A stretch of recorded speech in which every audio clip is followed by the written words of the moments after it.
Zoti Berisha, për televizionin e Kukësit, cili ishte qëllimi i vizitës tuaj në Kukës? Në Kukës erdha spari për të ndarë dhimbjen për shprehur simpatin të gjithë mbështetjen time dhe të Partisë Demokratike, por dhe të Bashkimit për Demokraci, sepse këtu vete me mua ishin të kryetarët e partive të Bashkimit për Demokraci, me vëllezërit dhe motrat tanë të shpërngulur nga barbarët, si rezultati një agresioni barbar. Erdha t'i siguroj ata se drama e tyre është dramë e përbashkët, se dhimbja e tyre është një dhimbje e përbashkët dhe se do të qëndrojmë së bashku. Erdha gjithashtu për shpreh mirënjohjen më të thellë lumjane, fisnik dhe gjithë banorëve të këtij qyteti, të cilët me bujarin, me fisnikrinë e tyre, me ndjejat vllazërore, i shpëtuan faqen dhe nderin e Shqipërisë, sepse të presish 80.000 të shpërngulur në kushtet e mungesës së një qeverie serioze qendrore është një gjë pothuajse e pamundur, po të mos qep bujaria dhe ndjeja vllazërore, fryma vllazërore e banorëve të këtij qyteti. Erdha gjithashtu për të përgëzuar dhe qeveritarët lokal, të cilët kanë bërë një punë, mund të them, vetmohuese. Kanë punuar 24 orë, po në mënyrë të pandërprerë, për të lehtësuar situatën e këtyre të ardhurve, të shpërngulurve. Situatën e krijuar në Kosovë si e vlerësoni? Kosova përjeton sot genocidin dhe barbarinë më të paparë ndonjëherë në tërë historinë e saj. Por sot në provë në Kosovë është parazita shkombi shqiptar.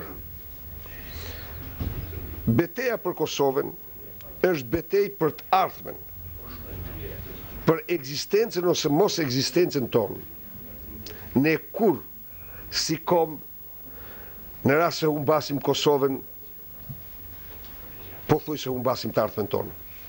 Ndaj dhe ka një rëndësi të jashtëzakonshme ta konceptojmë, se flakët që djegin sot Podujeven janë flakët që djegin dhe Gjirokastrën.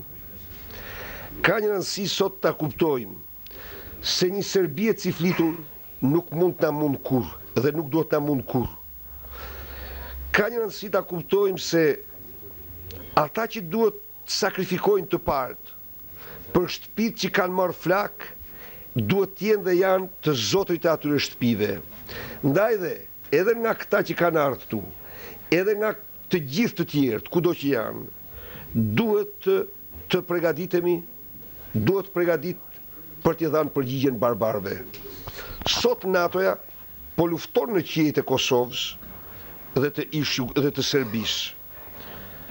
Por t'jemi i sinqertë. Për ne shqiptarët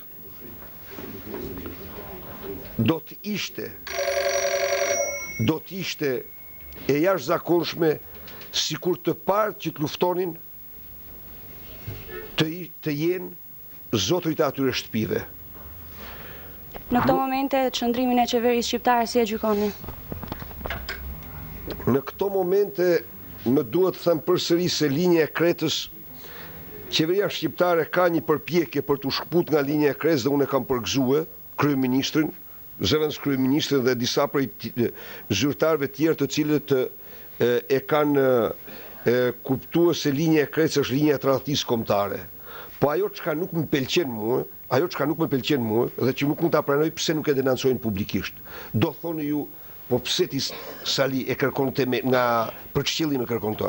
E kërkoj këtë se kur shohun që ministri jashtëm shqiptar e kursen Slobodanin, nuk e denancon në Këshillin e Sigurimit kur ai bombardon fshatrat shqiptare, ka frikë të akuzoj, ose kur shohun që kreu i shtetit shqiptar është i fundit kryetar shteti në botë, jo në Europë, por në botë, që përshtet veprimet e NATO-s, atëherë unë nuk kam se si t'jem i qetë. Nuk kam se si t'jem i qetë, se unë duhet që t'ja la historisë Kretën, që është e vërteta. Kur u takuam me këta qeveritarët e ri, jam kënaq për faktin se arritëm një qëllime të përbashkëta për çështjen kombëtare. Dhe kjo ishte pas 10 vitesh, do në që nga 13 gjerësota ishte njak. Mirë po e shoh që prap linja e Kretës është operative. Ekziston një linja aty. Cili është mesazhi juaj së fundi për mbar popullin e Kosovës, për ata që janë këtu dhe për ata që akoma nuk kanë ikur nga Kosova? Mesazhi im për Kosovën, për të gjithë vëllezërit e mi, për të gjithë shqiptarët në Kosovë, në Shqipëri, në diasporë, kudo që ndodhen, është të qëndrojmë sot. Sepse në momentet caktuara, kombet mund të ecin vite dhe shekuj në një ecuri të qetë, por kur u vinë momentet veçanta, në rast se nuk kanë mençurinë, në rast se nuk kanë kurajon, në rast se nuk vendosin për të sakrifikue, erësojnë shumë të ardhmen e tyre. Historia e kombit shqiptar, historia e çdo kombit qytetëruar, ka në themel parazgjithash sakrificën e burrave dhe grave të këtij kombi.